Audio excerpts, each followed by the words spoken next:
There are some features on a Mac that allow you to change the way users can log in, and also the way they can swap between accounts if more than one person wants to use the computer at the same time.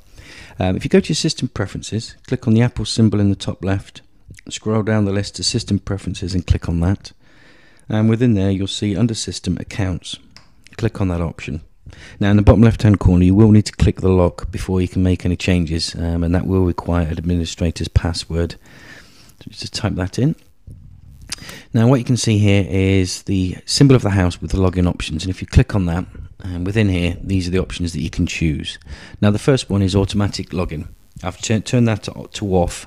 You can actually enable that so it will automatically log into one specific account. Doesn't matter whose account, any account that's enabled on that machine, and that's the option that you can choose. If automatic login is turned off, what you'll get is a login window, and it will either choose a list of users. So if you can see my picture and my name, my son's picture and name, that's what you'll get.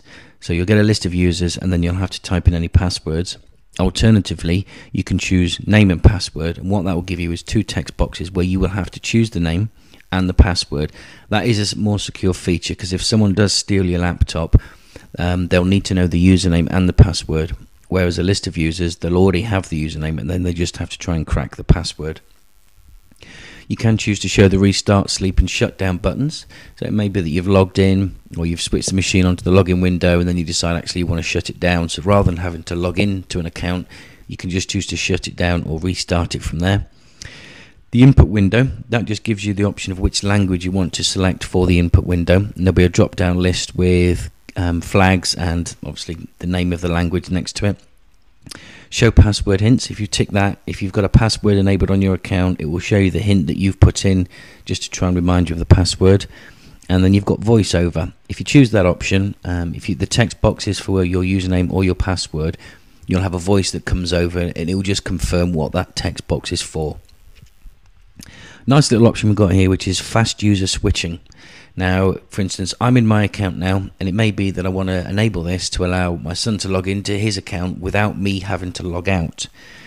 And in the top right hand corner you can see there it's got my name, and that's this option here. If I choose just name, it gives me a full name. You can have your short name, or you can have an icon, and that just gives you a male or a female symbol. That gives you that option there for the fast user switching. Now to use that, it's just a case of going over and clicking on the name, and then you'll see a list of the names of all the users on that computer.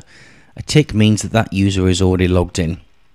Now I'm just going to go and click on my son's account, and you'll see how that logs at him, and then I'll click back on my account, it'll ask for my password, and then that'll log me back into my account.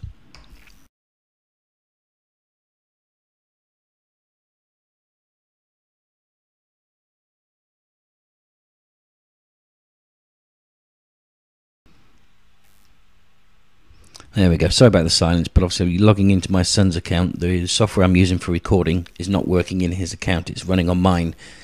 Now if I was to try and close down the computer, if I choose shut down and then confirm that, because my son is already logged on, it will advise you that whatever he's working on will be lost, because I'm actually shutting the computer down. So if you're in one account and you actually want to shut your own account but leave the other accounts open, the best option is to actually choose the log out. And what that would do is that would log you out of your account but leave the other accounts still active, and the computer would then be returned to the login screen. So that's some nice new features of the fast user switching and the login account.